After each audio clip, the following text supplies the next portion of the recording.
In the affluent enclave of Brentwood, Los Angeles, December 2025 draped the streets in a soft golden glow. Palm trees swayed lazily under a winter breeze, their fronds whispering secrets to the manicured lawns below. The neighborhood, a tapestry of modern mansions and historic bungalows, prided itself on order and serenity. But on this evening, a pulsing rhythm shattered the calm. Bass notes thumped from the sleek, glass-walled estate of Michael B. Jordan, the acclaimed actor whose presence had stirred both awe and unease among his neighbors. Mary Ann Thompson, a 60-year-old widow, stood on her porch, her knuckles white around the handle of her cane. Her craftsman-style home, with its rose trellises and faded shutters, was a monument to a life of principle and precision. The music, hip-hop beats laced with soul, vibrated through her windows, rattling the framed photos of her late husband, Robert. Each note felt like an invasion, a reminder of the silence she'd lost when Robert passed 2 years ago. His jazz records, now gathering dust, had been their shared language, a gentle counterpoint to the chaos of the world. This new sound, raw and unapologetic, felt like a personal affront. Mary Ann's eyes narrowed as she gazed at Jordan's house, its lights casting kaleidoscopic patterns across the street. She'd heard the rumors: parties, late-night gatherings, a revolving door of guests. To her, it was a violation of the unspoken covenant of Brentwood, a place where wealth brought tranquility, not disruption. She clutched a folder of complaints, signatures from neighbors who shared her outrage, or so she believed. Tonight, at the Homeowners Association meeting, she would make her stand.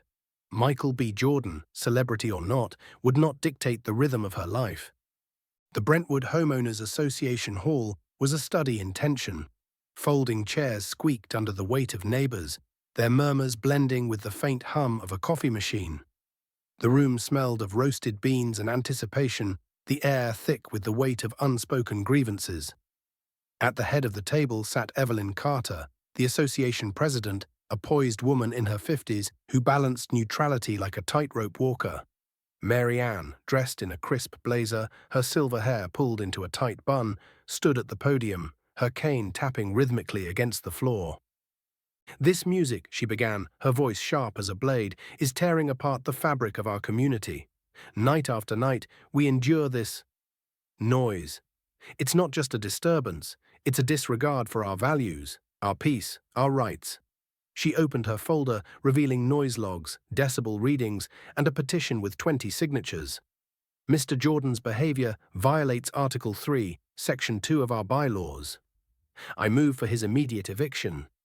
Gasps rippled through the room. Evelyn adjusted her glasses, her expression unreadable. In the back, Michael B. Jordan sat quietly, his broad shoulders relaxed in a plain black hoodie. His presence was magnetic, even in silence, but his eyes carried a weariness that belied his fame. He'd moved to Brentwood for a respite from Hollywood's glare, not to start a war. Yet here he was, the center of one. The room split like a fault line. Older residents, like Mr. and Mrs. Hargrove, nodded in solidarity with Mary Ann, their faces etched with the exhaustion of sleepless nights. Younger neighbors, like tech entrepreneur Priya Sharma and her teenage son, Ethan, shifted uncomfortably, their loyalty torn. Ethan, a lanky 16-year-old with earbuds dangling from his neck, idolized Jordan, not just for his films, but for his quiet acts of generosity, like funding the local rec center's art program. On the platform X, the conflict was already spiraling. A shaky video of Mary Ann's speech, uploaded by an anonymous neighbor, exploded under number Music Feud LA. Comments poured in, entitled "Boomer Alert, Let the Man Live," countered by "Respect your neighbors, rules are rules." Brentwood Peace. The hashtag #Jordan versus neighbor trended, with memes juxtaposing Mary Ann's stern face against Jordan's movie posters. The internet amplified the stakes, turning a local dispute into a referendum on privilege, age, and culture. Mary Ann felt the weight of her mission. She wasn't just fighting for quiet, she was fighting to be heard. At 60, she feared becoming invisible, a relic in a world that worshipped youth and fame. Robert's death had left her alone, her community her only anchor.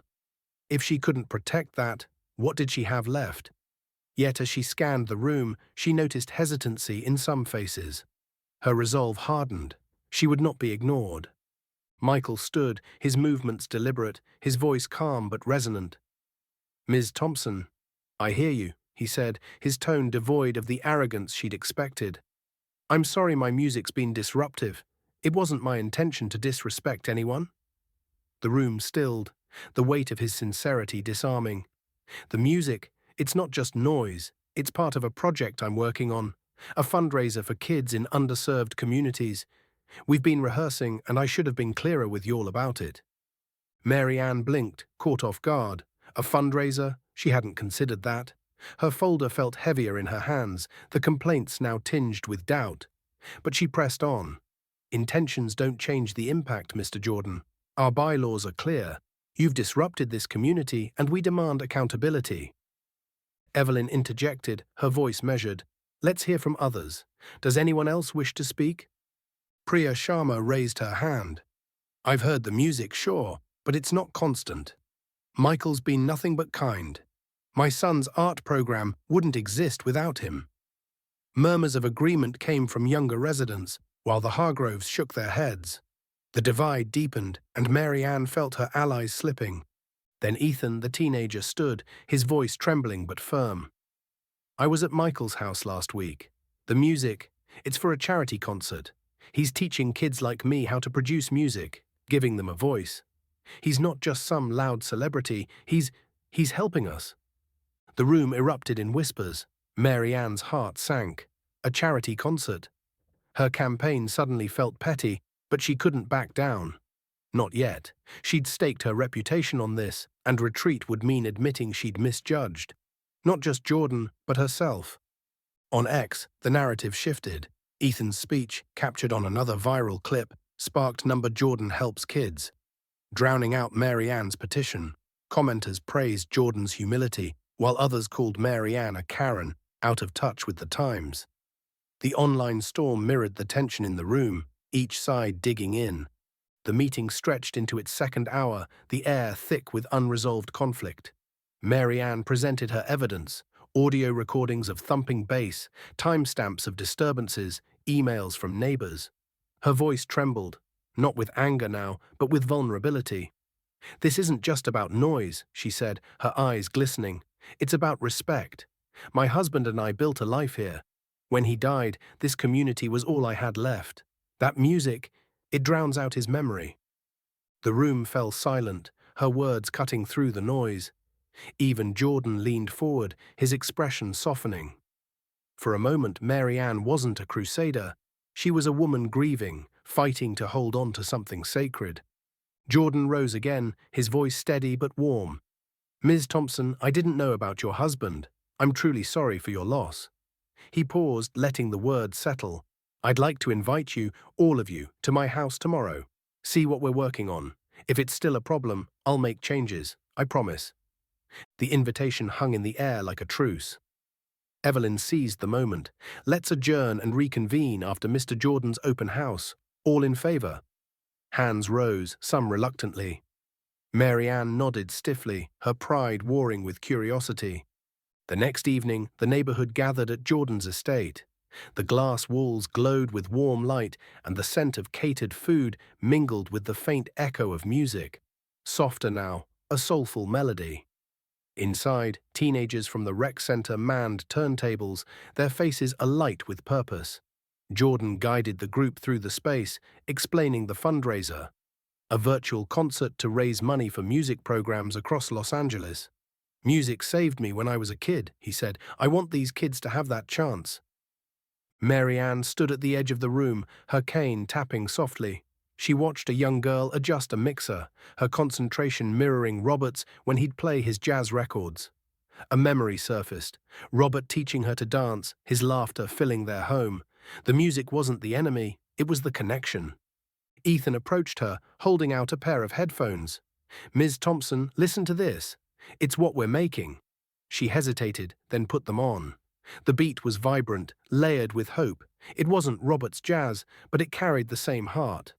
Her eyes met Jordan's across the room, and he gave a small nod, as if to say, "I see you."